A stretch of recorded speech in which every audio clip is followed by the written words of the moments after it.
Every morning, sometime between 5 and 11 a.m., we have our scoreboard show. It's kind of like the ESPN Radio Sports Center, but it focuses on the Pacers fever, Colts, IndyCar, IU, Purdue, Ball State, Butler, and of course the best high school sports coverage in Central Indiana. Check out our recent regional preview and sectional baseball scoreboard. Put a lot of work into that. Please go check that out. And right now you're listening to the NBA Playoffs Report with John Robertson as we preview the Pacers and Thunder. I can't believe I'm saying that, John. The Pacers and Thunder in the NBA Finals. And we will have some guests. Welcome, John. Well, thanks for having me. It's been a long time coming, quarter century waiting for this to happen, but we're all really excited to be here at this point. Theme song.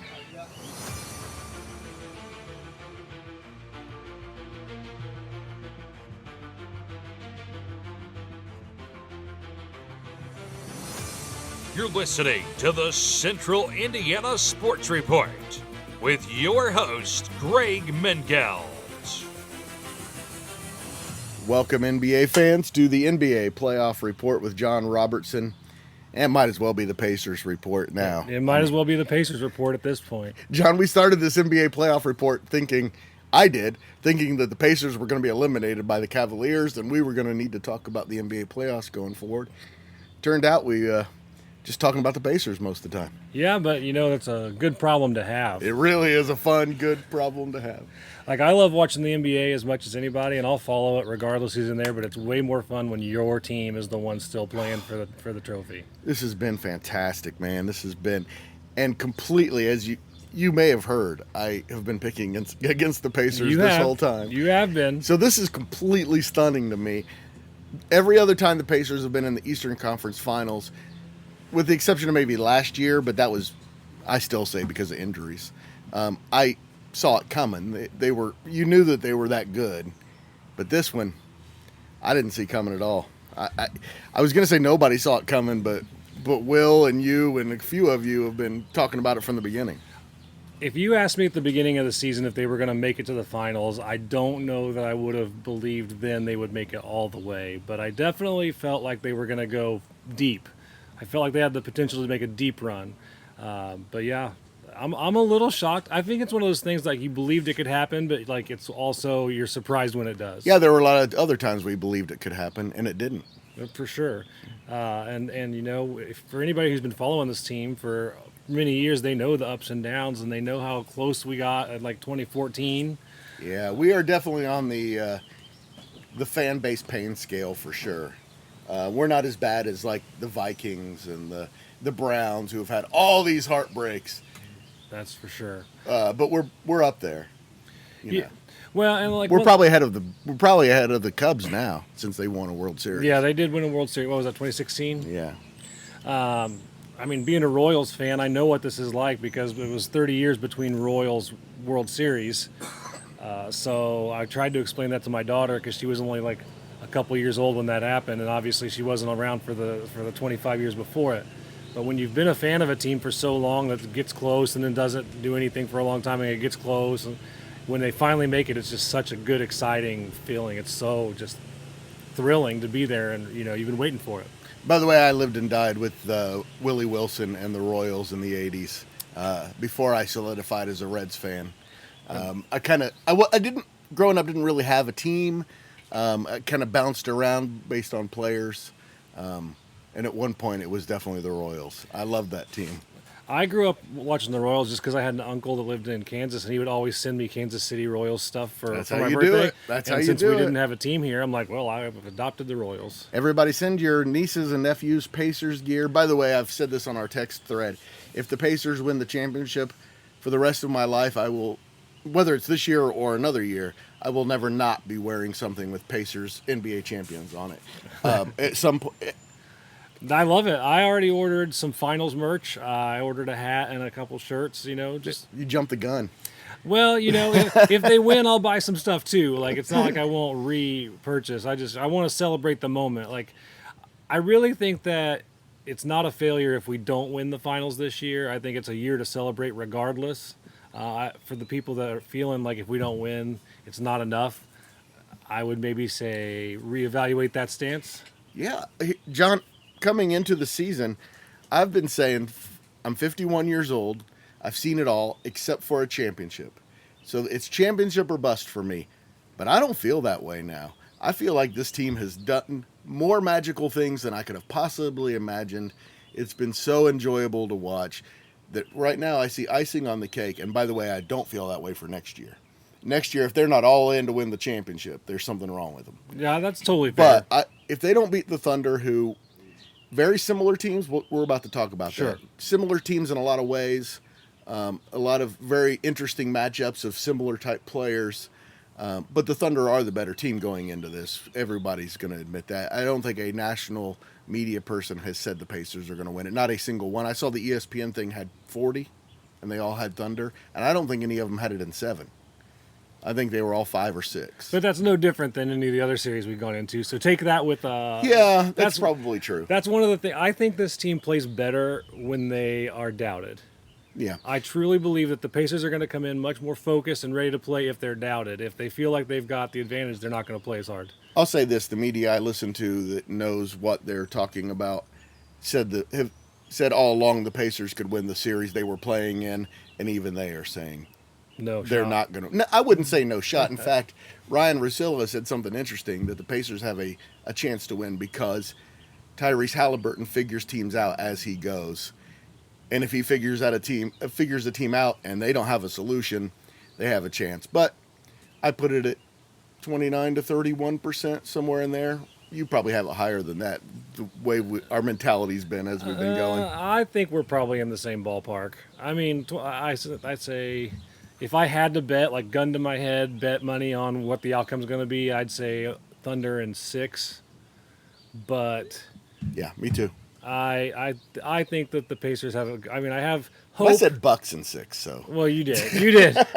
You said Cavs in 6. I said Cavs in 5. Cavs in 6, yeah. So I think that if I had to pick, I'd say Thunder in 6. But I think the Pacers could pull it off. I think they could come in and just shock Game 1. Like I think if they're going to do it, I think it's going to be stealing Game 1.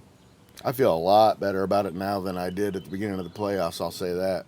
Speaking of which, the odds have gone from before the playoffs, what was it? 120 to 1 to now 5 to 1. 5.8 to 1. 5.8 to 1. Yeah. So That's yeah. I got my money in at 120 to 1. And that's kind of how it's gone in my head too. Yeah. Because I thought they were about 100. I thought 120 is probably a little disrespectful. I would have said 75. Yeah. But now I feel like a 20% chance, 30% chance. If the line had been at 90 to 1 at the beginning of the playoffs, I don't even know that I would have taken that. Like I'm just saying, like that's kind of where the teetering point was. Once it broke 100 to 1, I was like, yeah, I'm definitely buying in on that. Before we move on to some matchups, let's talk about the job that Carlisle's done. It was about 5 weeks ago that Will suggested that we not just fire him, that we throw him into the canal downtown Indianapolis as we do it, like as a unified city. And he was amazing in this series. I think that Indy fans of all Indy sports tend to overreact at times. I think that's just a trait of Indiana fans. So throwing Carlisle into the river or the canal was definitely an overreaction. I think that people, that's a product of just the way the fans are. When Tyrese had a bad game, people wanted to be mad at him more than they should have. So Carlisle's done a great job. I really like the way he's managed the rotations. Even sometimes I question him. I think there are times where the adjustments have been fantastic. Yeah. To look completely lost in one game, completely fix it in one day, and come back and have completely solved the problem, at least 3 times that I can think of, is really incredible, and twice to win a series. For sure, and that's why when the Knicks blew them out in game, 5? Yep. I was not worried at all. We came back the next day, and you were like, everybody seems so confident, and I'm like, they figured it out. They know the adjustment they need to make because they've proven it. They proved it against Cleveland, and I think Milwaukee wants to. So yeah. And by the way, coming into the season, I thought they had a chance. My issue was I just didn't think they could beat Cleveland. I thought Cleveland was just heads and shoulders above everybody in the East. I did think if they got past Cleveland, they could beat Boston, which is what we assumed it was going to be. I thought Cleveland was by far the better team. I didn't think Boston had a finals team the way their season had gone. Personnel-wise, of course they do. But I said before the season, I really liked this team's chances. I didn't like the way they played this year. Even down the stretch, they had a really good record. They had a really bad schedule in the second half of the season. Then they go to Oklahoma City and get beat by 30. And I'm like, ugh, I don't think this team has it. I was like, 26. I'm going to start thinking about 26. And here we are. Well, and I think the fact that they beat Cleveland in 5 should really show. Cannot believe that. Yeah, it's kind of crazy. And I still believe that's the best team in the NBA. Well, that's what I'm saying. Like that's the point I'm making is if we're beating Cleveland in 5 and no one thought we had any shot against them, that should give the Pacers fans some hope in the face of all of the media saying there's no chance against Oklahoma City. So, I don't think it'll be an easy series. I do think Oklahoma City is by far, I think they're the favorite. But I think that this team has shown that they can come into the lion's den of teams that are supposed to beat them and find a way to win. And if you make a trade with Kevin Pritchard, you might as well just face it, you lost. Yeah, you probably lost. Has he ever lost a trade? Can you think of one? I can't think of. Well, I thought that the Paul George trades that we made were bad for us. So did I. And look at how that turned out. I thought they were all bad at the time. Almost all of them. Every one of these trades, except for Siakam. Yeah. But even that, I thought, if that's the star that we're going to get to make a run, that's not quite good enough. But how great has he been? He's been fantastic. That's what I'm saying. Yeah, he's been so good. And who knew he could run the floor like that? He is a monster on the floor. It's like James Worthy out there running the floor. He makes me nervous how often he falls to the ground, though. I'm not going to lie. true. Like, he'll do a cool spin move and make the basket, and then he's on the ground, and then he just looks so lanky. I'm always afraid he's going to hurt something. He's kind of made of elastic.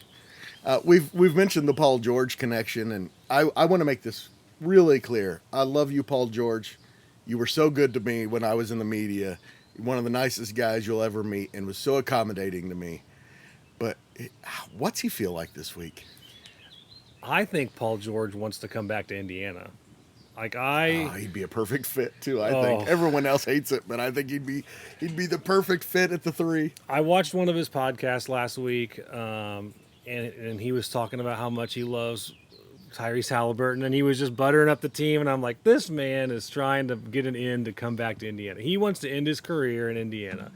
And if he'd be willing to be a role player and a defensive guy and a scorer, man, I don't know why you would turn that down. I just don't understand. I don't want him. I know that's what everybody says, but he is a perfect fit. He's exactly what this team needs. I mean, that's fair. And I understand he's past his prime and he's not quite as good. He is still one of the best two-way players in the NBA. Of course, it's hard to say right now because he didn't play last year. That's fair. The way he left Indiana left us. It wasn't just him, though. I know, but just the way it all went down, because I was a season ticket holder. He wasn't wrong. He wasn't wrong. The franchise was a mess. But the way he they weren't trying to win. The way he did it was saying, I'm going to stay, and then after it was too late. But they all do that. I understand, but it was the day after it was too late to change anything, so he said, I want out. And I'm like, you couldn't have said that yesterday. Yeah. It's almost like he wanted that. I get it. I understand why people have resentment, but I think he'd be the perfect fit, and I love the guy. Do you think he would fit in the locker room? Yes. He's never not fit in a locker room that I've known of. Okay. All right. Well, unless it was Evan Turner was in the locker room, of course. That's fair. Evan Turner and Paul George were not fans of each other, but the rest of it, I think by the end he and Roy Hibbert probably weren't friends either, from what I hear. I feel like they weren't too close. But I think Paul George in the locker room, as on the road, has been a guy that everybody's always liked, from what I know, and I was around it for 3 or 4 years. So. Do you think Paul George will make an appearance at Gainbridge during the finals? I hope so. That would be so cool. Well, you think he'd get booed? I don't know. Would he be declaring who he was for? You never really know with that guy. It's so crazy. We do need, as Mike Hutzel suggested, a Paul George cam during the finals. That's fair. Well, I think we should point out that we reported this connection between the two teams like a week and a half ago, and Yes, then we did. all of a sudden yesterday and the day before, the national media is on it. They're a little behind. But like I said, the national media I listen to is kind of where I started, got the talking point. So, okay. So they were talking about it even, they've been talking about it a long time. That's fair. The people who know what they're talking about. That's why I say ignore the national media. Find guys who know what they're talking about. They are out there. All right. And by the way, if you're not listening to Caitlin Cooper and you're a Pacers fan, you're out of your mind. She is the best analyst in all of NBA media, and she covers the Pacers. And she breaks down each play, basically, what goes right, what goes wrong, what you're looking. It's amazing. She and Samson Folk have a podcast. Basketball She Wrote is what it's called. So if your name is Caitlin and you're involved with Indiana basketball, Caitlin C. Yep, there you go. I think she gets Caitlin Clark correspondence quite a bit, she says. So Okay. It makes sense. All right, let's talk about the matchups. Obviously, when you look at it, it looks like the matchups are like this close to even almost at every single position. You talk about point guard, similar kind of guys. Of course, Halliburton. Similar in that they are the team leaders who make the offense go. Sure. Similar centers who prefer to be on the perimeter. Similar. Flexible bigs. Yeah, flexible bigs. Post scorers. Both effective post scorers. Again, Oklahoma City's a little more athletic in that. Very similar benches. Both have been playing great defense. The Pacers have been a little better offensively, more consistently, but again, I think the Thunder are just a little better, and I think this comes down to who's better between the MVP of the regular season and the MVP of the playoffs so far, and that's, of course, is Tyrese Halliburton. Sorry, Pascal Siakam. I was going to ask you which one you meant, Pascal or Tyrese. No, it's definitely Tyrese Halliburton. I think the major difference we're going to see is it feels like SGA wants to play ISO, and he's willing to be more aggressive and drive more and run it through him, while Hallie's looking to distribute. Hallie wants to get everybody involved as early as possible, and I think that's going to be a different style that we're going to notice right off the bat. And that's the way both teams should play. They're just different styles of players. Like SGA wants to be the playmaker right off the bat, while Hallie, he's said in interviews, he wants everyone involved. He wants everybody to feel like they're participating and getting him hot early. So we'll see how that. Yeah, he needs to play exactly like he played in the last 9 minutes of the fourth quarter of Game 6. If he does that all the time, I don't think the Thunder can beat us. He was perfect. I think it was 9 possessions in a row he scored or assisted on a basket, which is insane. And then he wasn't the MVP of the series somehow. By the way, the vote was 5-4. I saw the vote was 5-4. I saw it was close. I think that a lot of people, I don't want to just say casuals, but I mean even some serious followers don't look at the stat sheet and count assist points as points because they're not Halliburton scores, they're not Halliburton points, but he was setting them up perfectly. Obi Toppin twice in a row. All he had to do was catch the ball and put it in the basket. Agreed. That's why I almost always count assists as points towards the assister because they found the way to make it happen. Well, in the NBA, I wouldn't go quite that far because they have a lot of assists that are. He threw it to him, and then he drove to the basket. Fair. But the way Halliburton was doing it in the fourth quarter of Game 6, I don't think I've ever seen a better 9-minute stretch from a point guard not named Magic Johnson, Isaiah Thomas, a few of the all-time greats. Other than that was perfect. Yeah. It was perfect play. Well, and as long as he's not feeling pressured to make like a ridiculous shot. He's done it, and we've seen a couple of great Halliburton last-second saves, and I love his swagger, but when he Let's not save it for the end. Yeah, when he starts to get a little panicked and he starts popping up almost logo threes before we need him, that's one of those things. All right, if he dials that down and sticks to what works, I think we should be good. I will say this, Oklahoma City's played maybe 4 stinkers in this playoffs. They even played one against New Orleans that they won. But they played 2 really bad games against the Nuggets. They played 1 really bad one against the Timberwolves. The Pacers are going to win at least 1 if they can find a way to sneak in one of those wins in Oklahoma City. Yeah. I would not be shocked if they steal one of two in Oklahoma City to start the series. That would be so much. How excited would it? Oh, it'll be crazy. Well, and then the odds go up to 45%. Right, but we have to make sure after the first loss we take in Oklahoma City that the fans aren't so down on themselves. We got to expect to lose one. Oh, of course. If they win two in Oklahoma City they did New York and Cleveland, that would be insane. I don't see it happening. I don't want to get too far ahead of myself and set the bar so high. This team does seem like there's something magical about it. It does seem fairly magical. As great as Oklahoma City's been, have you really seen the magic from that program? Not really in this postseason. But the Pacers, man, they've had 3 games that they've done things that never happened in the history of the league. It's nuts. Yeah, and you got the T-shirt. I got the T-shirt to prove it. And my daughter and I were at the Bucks game. Let me tell you something. We were about to leave in the game 5 of the Bucks. I said, if Milwaukee scores here, we might as well just start heading for the thing. And they scored. And then so I started. But you know how the Pacers, they get the ball even after a make and they throw it down the court so fast. And they scored right away. I'm like, okay. And then we just slowly started to believe. And then we went nuts. Oh, it's so awesome. And John, now we are joined by Codey Emerson of the Greencastle Banner Graphic to give us his storylines and prediction on the Pacers and Thunder. And Codey, we were just talking about the matchups. What do you see when you look at this finals?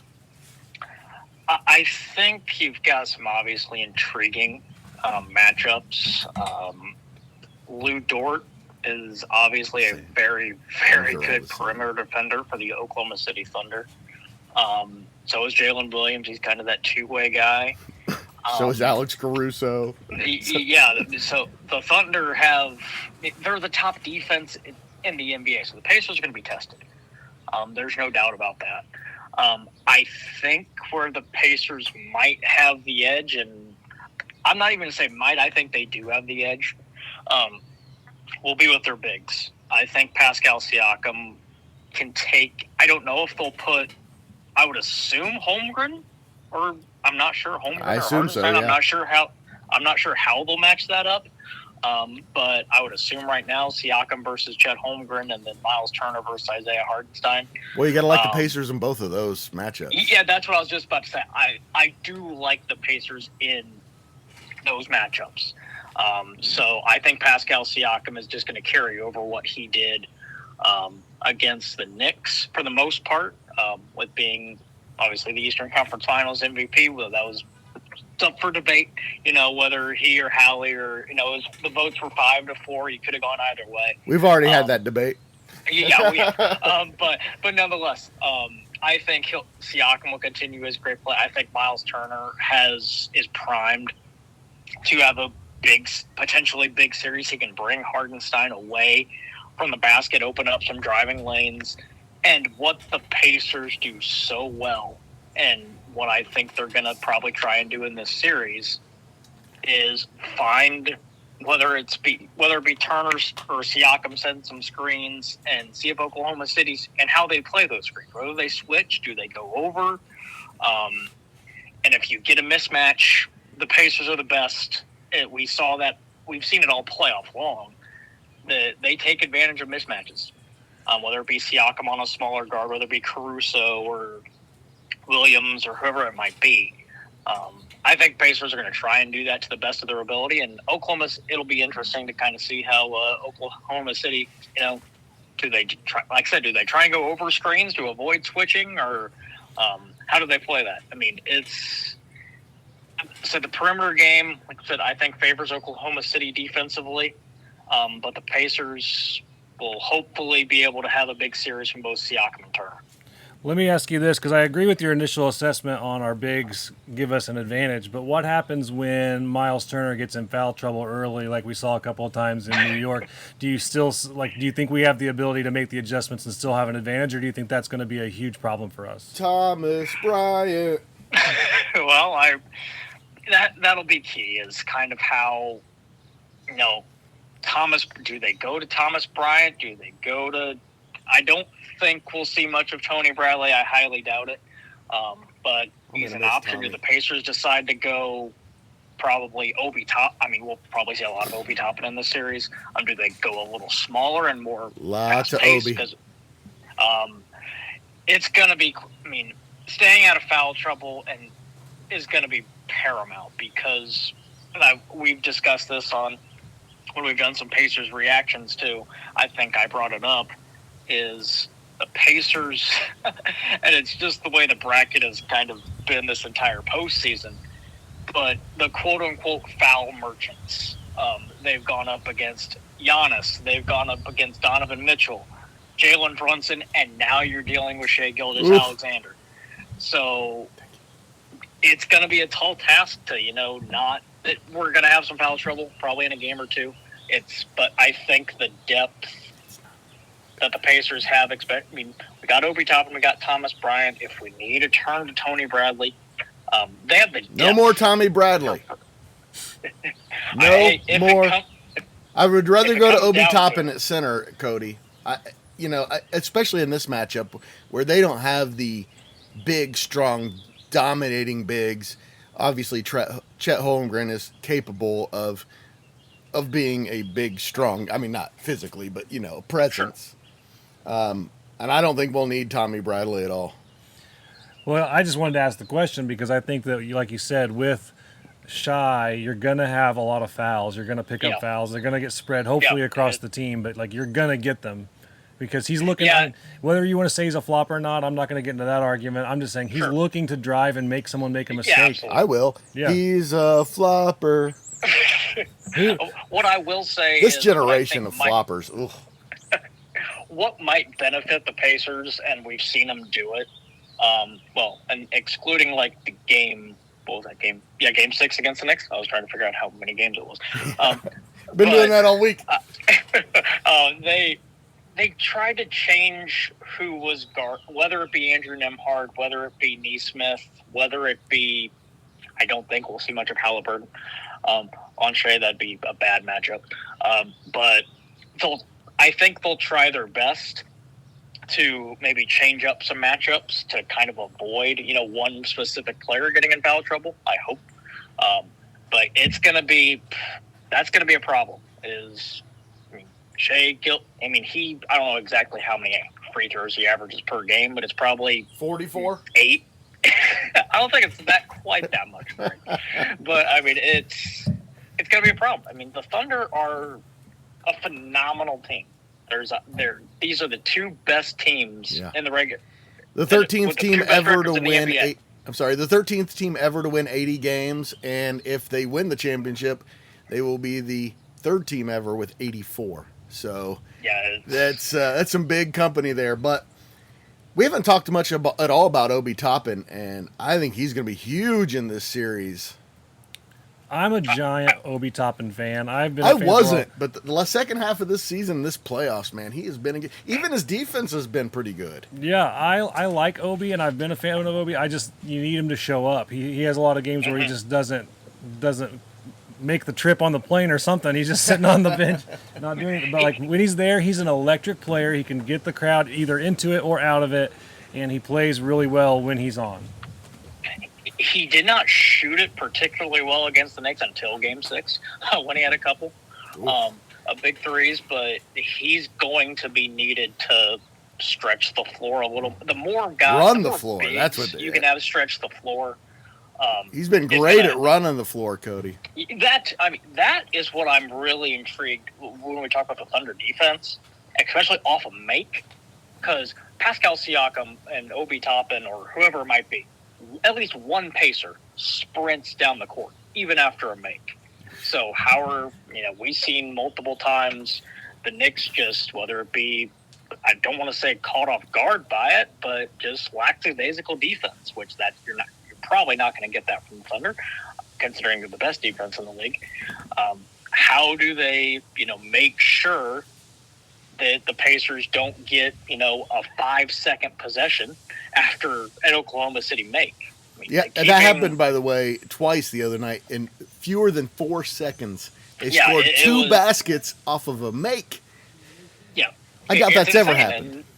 And you're going to have to, whether it be, I don't know. know what their strategy. I think the Knicks were more of crash the offensive glass. Yes, and exactly. when we saw that happen, so I don't think the Thunder are that kind of have that quite offensive rebounding mindset or mentality. I don't think you can again. I mean, it's nice to get offensive rebounds, but when you don't get them, especially against a team like the Pacers, they're going to get burnt in transition. So it's kind of how do they play that?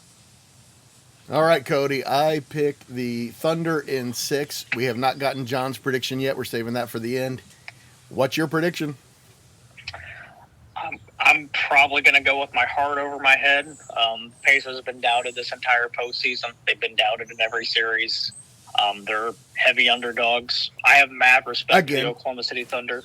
If they win it, I'm not going to be upset. The Thunder are. I don't think this is a finals where obviously my team is in it.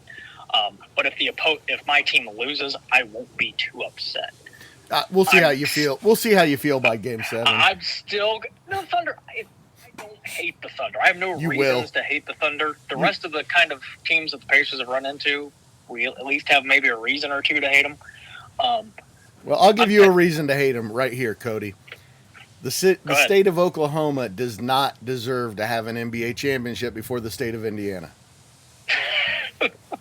I mean, I agree with you, and that's why I'm picking. I'm going to go Pacers in 6.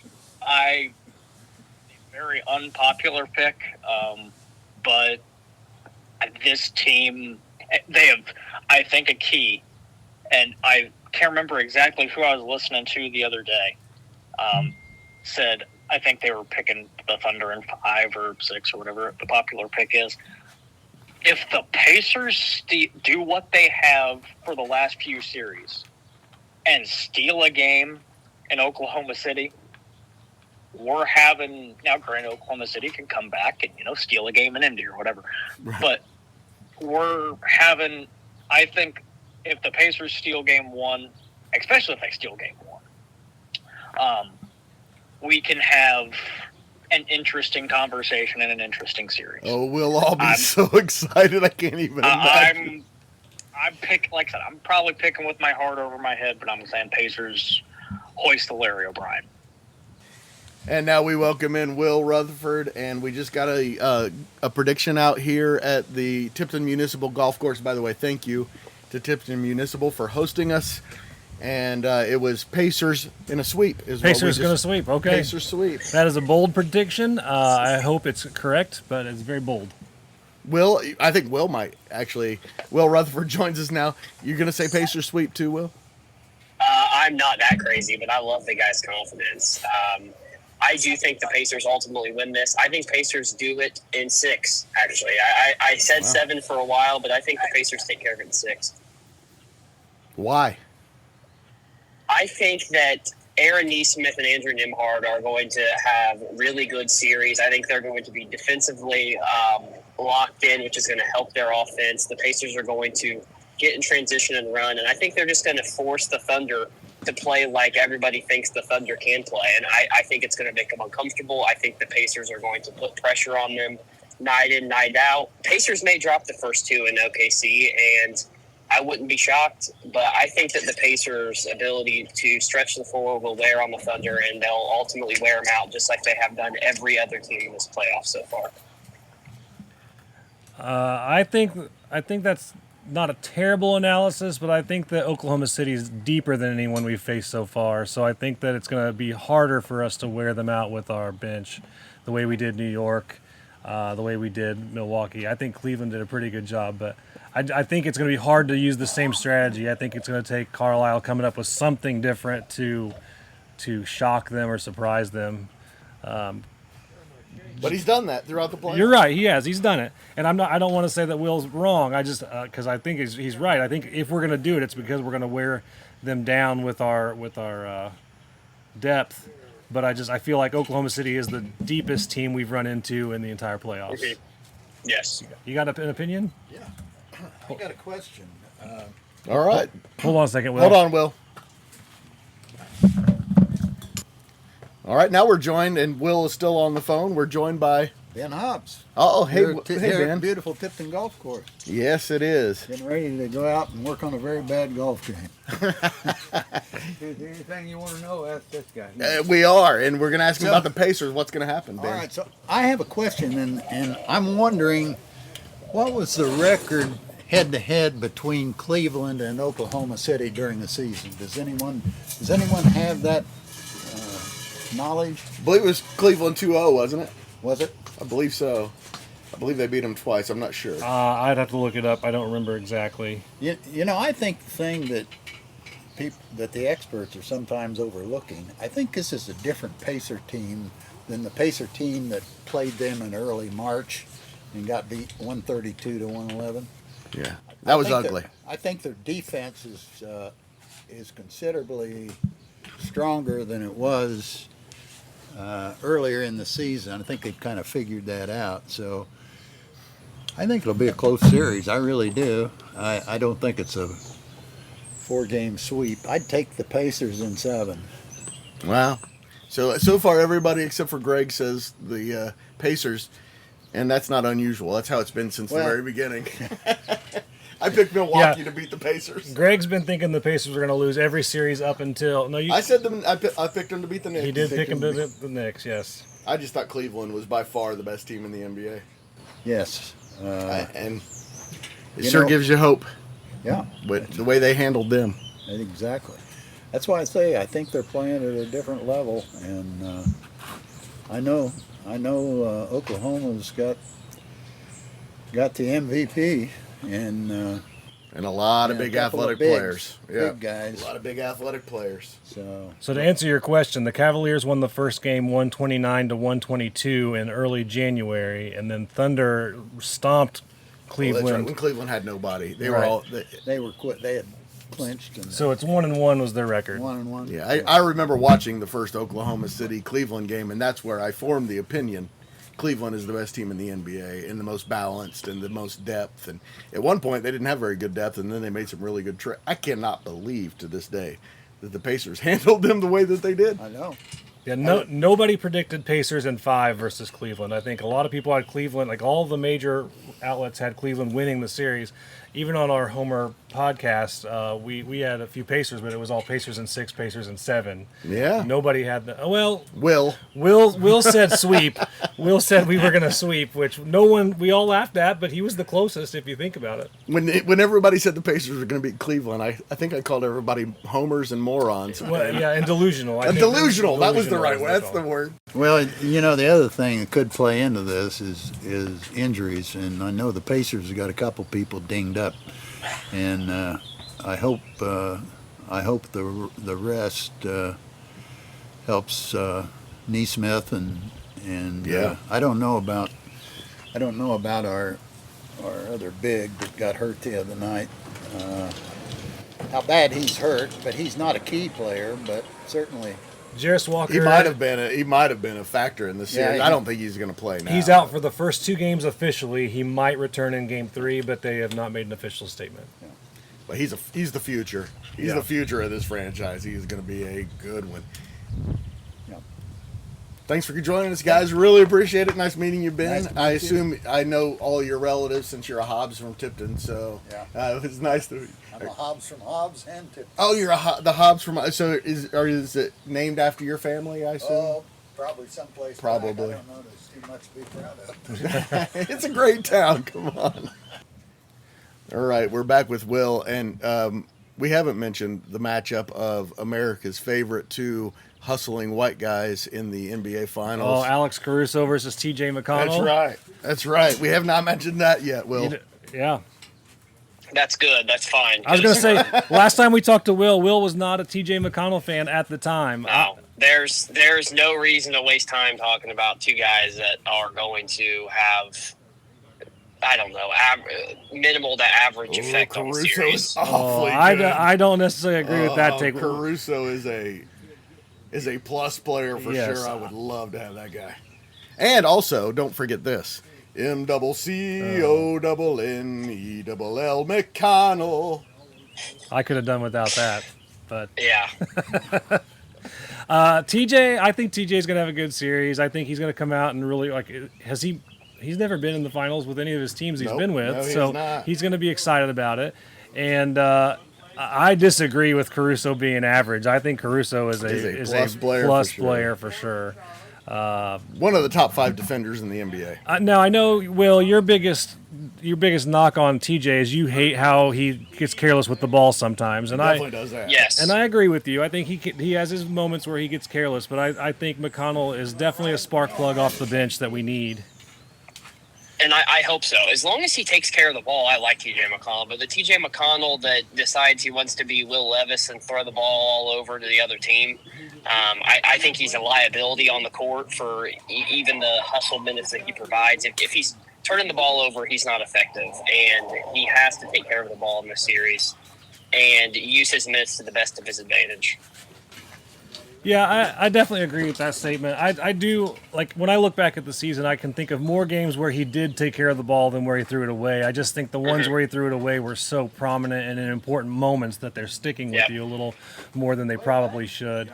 Yeah, I mean, and it is probably, maybe I'm just, I don't know, I just value the possession, especially when we sit and watch Tyrese play and we see how and he makes it so easy as a point guard taking care of the ball, but it's like, you can't have half your turnovers coming from the bench guys when they're playing 15 to 20 minutes a game. That can't happen, and the bench has to take care of the ball altogether. Well, and that's when New York was really doing well against the Pacers in the series, was when the Pacers were just not careful with the ball. They looked flustered. They looked almost nervous, and they were like, the passes weren't crisp, or they weren't catching it and holding on to it. Like they were fumbling a little bit. So, yeah, I think turnovers is going to play a giant role in any series, but like in this one specifically, it's going to be monstrous. Yes, absolutely. The Thunder do such a good job defensively of not only stopping you, but turning the ball over and using that to their advantage. And if the Pacers are careless with the ball, they could get swept. Like they got to keep the turnovers 12 under. I'd like to say 10 under to be careful, but I mean, that's wishful thinking. You're not going to come in every game and only turn the ball over 10 times. That's with the right strategy. They've done it a few times against good teams. One thing I wanted to bring up that John and I were talking about a little bit was the matchups. It's really similar types of matchups on the front court, really interesting similar types of matchups in the back court with rebounding. They're both below average rebounding teams. They're both, both been really good defensively lately. Isn't this come down to who wins their matchups?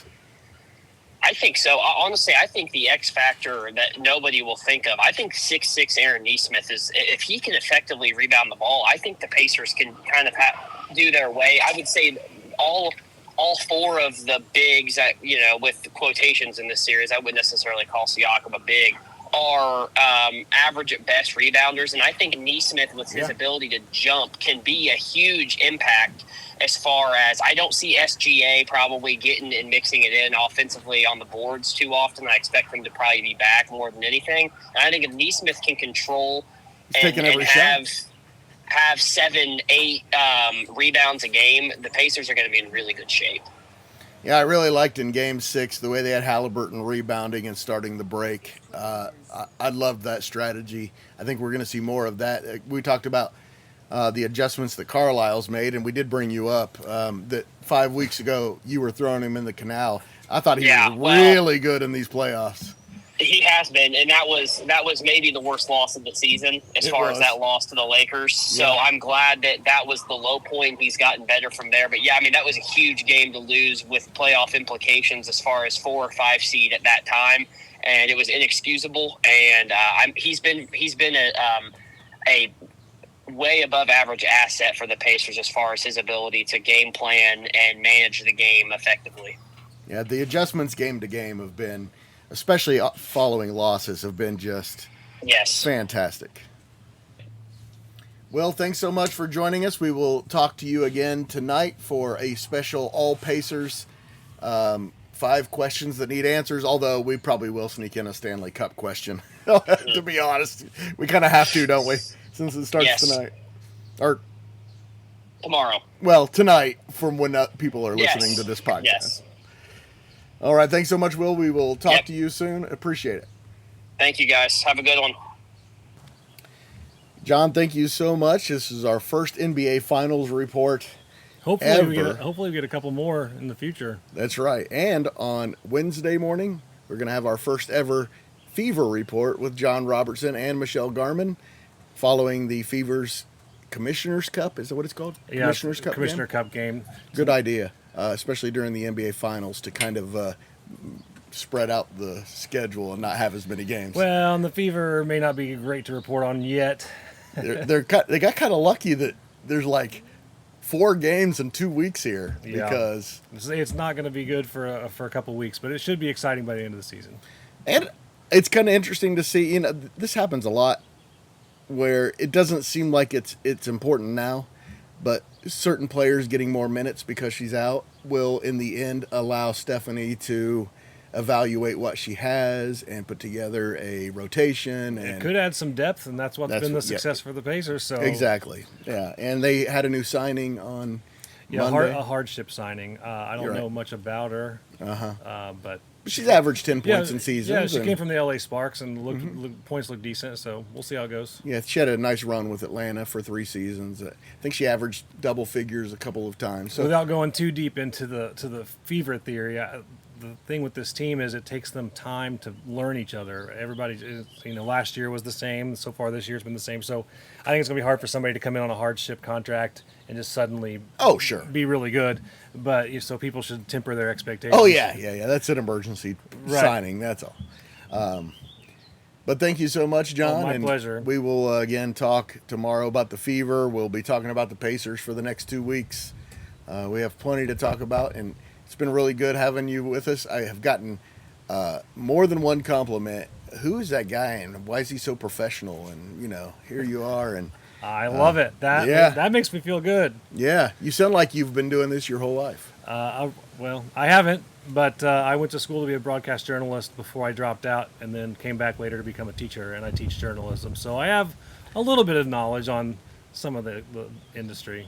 And a lot of knowledge on the Pacers. A lot of knowledge on the Pacers. Ooh, can I ask you one more question Sure, before we go? absolutely. One more thing. I believe this, as of right now, is the 4th best Pacers team of all time. Oh, gosh.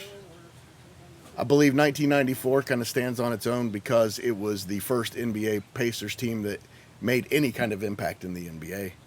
Of course, the 2000 team that went to the NBA Finals right now And hit a buzzsaw with Shaq and Kobe. and almost won that series. Yeah. If Kobe doesn't suddenly become the superstar right at that moment, the Pacers might win that series. And then 1998 is the best Pacers team of all time. Unfortunately, they ran into Michael Jordan in Game 7 of the Eastern Conference Finals, and were up 8 points in the 4th quarter on Michael Jordan, who had never been pushed to 7 games in his run of championships. And that was the second best team in the NBA that season, and probably the best Pacers team of all time. Your thoughts? Is it number 2 because they're the second to make the finals? Without doing any deep analysis, I'm kind of a deep analysis guy. So just off the cuff, I mean, you kind of have to give them second best just because they made the finals. I don't know if that's accurate, just because, again, when you have to go against Michael Jordan multiple times, that's going to be a handicap.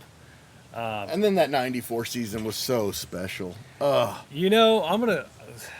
One squad that I don't think you mentioned that deserves some credit is the Malice at the Palace squad. Before that happened, Yeah, but that did happen. I know, but I'm saying, but if you just go off pure talent and ability, Absolutely. before the Malice, I want to say that team might have been a top tier Pacers team also. There's for a team that's had 0 number 1 drafts ever, and No superstars. No- A lot of stars, no Right. superstars.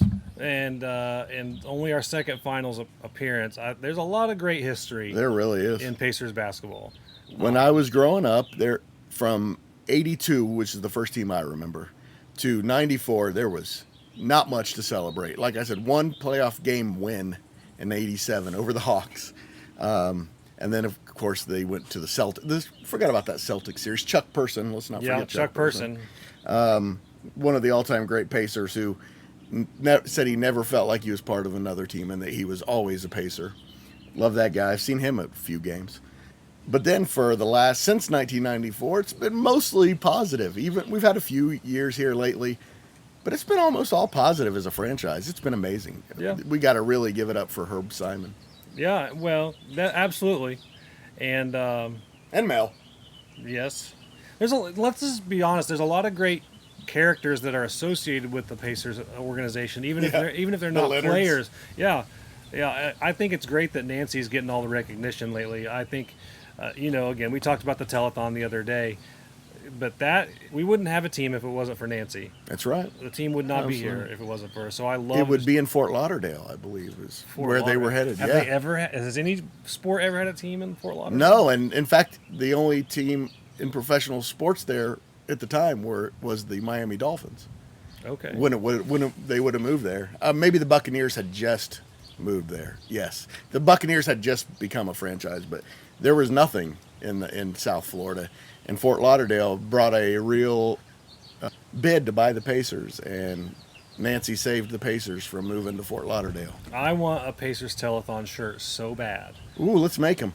Okay, well, I'm just saying I want one. We love you, Nancy and Slick and the Simons, and man, Kevin Pritchard. Thank you so much for putting together this team. And of course, this team has been so much fun to watch. I know as a 51-year-old man, it's weird to say that a bunch of young men are giving me a thrill of a lifetime, but they really have this year. I did not expect this. It's been so much fun. And it's been even more fun because we've been able to talk about it. Yeah, absolutely. I absolutely love talking about it. The Pacers bring a lot of positive to my family because it's a way for my daughter and I have bonded for the last 12 years. I mean, she doesn't remember going when she was 1, but we had season tickets when she was 1. Sure. And and traveling around to watch the team, it's been such a positive thing. So to see them having success makes me really happy. And we knew it was coming. I just don't think we knew it was coming this soon. I'm really excited about it.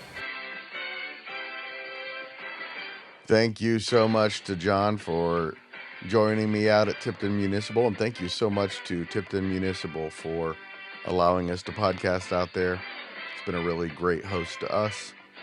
Thank you also to our guy Will Rutherford and to the Greencastle banner graphics, Codey Emerson, for calling in and joining us. And a special thank you to Ben Hobbs for stopping by while we were podcasting and giving us his opinion on the finals. It was a lot of fun having him. And thanks most of all to you for listening. Always appreciate it. Please consider subscribing to our YouTube page and telling your friends and family about the Central Indiana Sports Report. It's okay. You can tell your enemies and strangers on the street as well if you want, but mostly the friends and family. The Central Indiana Sports Report is a product of ITG Media.